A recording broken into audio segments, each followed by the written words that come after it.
দর্শক শ্রোতা আসসালামু আলাইকুম। আশা করি সৃষ্টিকর্তার কৃপায় আপনারা ভালো আছেন। দিনার্স ডে আউট চ্যানেলের মাধ্যমে আজ আপনাদের সামনে যে ভিডিওটি উপস্থাপন করব তা শুধুই নাগরিক জীবনের এক মর্মান্তিক ভোগান্তির চিত্র।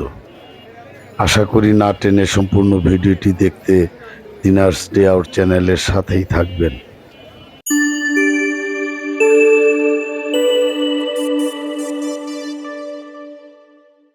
দর্শক শ্রোতা আবারও স্বাগতম আমার এই ভিডিওটিতে।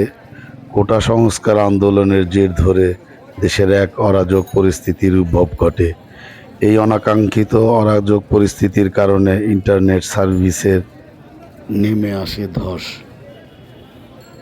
ঢাকা বাসিন্দাদের অনেকেই প্রিপেড মিটারে বিদ্যুৎ ব্যবহার করেন, আর এই প্রিপেড মিটারে ব্যালেন্স না থাকলে বিদ্যুৎ চলে যায়।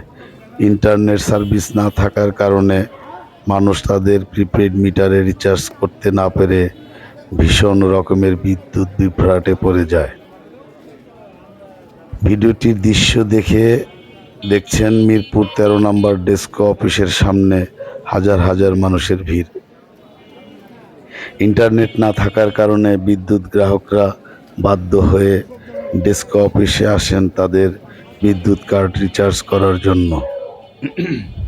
এরকম অরাজক পরিস্থিতির বিদ্যুৎ বিভাগ আগে কখনো পড়েনি, যে কারণে তাদের পূর্বে অভিজ্ঞতা ছিল না কিভাবে এই ব্যাপক জনসংখ্যা নিয়ন্ত্রণ করবেন তাদের সেবা দিয়ে। এমনিতেই গরমে অতিষ্ঠ, তার উপর বিদ্যুৎ না থাকার কারণে মানুষ দিশেহারা হয়ে কারফিউর ভিতরে ডেস্কো অফিসে চলে আসে। এই ভিডিও ধারণ করা হয়েছে 21 জুলাই। তবে বিদ্যুৎ বিভাগের লোকবল, তাদের অক্লান্ত পরিশ্রম আর মধ্যরাত পর্যন্ত মানুষকে সেবা দেয়, যে কারণে 22 তারিখে ভিড় অনেকটাই কমে যায়।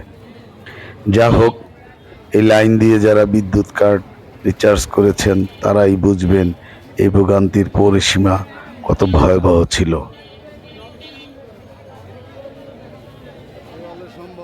তো দর্শক শ্রোতা, আমার এই ভিডিওটি আপনাদের যদি ভালো লাগে তবে অবশ্যই লাইক, কমেন্ট, শেয়ার করতে ভুলবেন না। আপনাদের একটা লাইক নতুন ভিডিও ধারণ এর অনুপ্রেরণা বাঁচিয়ে রাখে। আর পারলে আমার চ্যানেলটি সাবস্ক্রাইব করে দেবেন প্লিজ।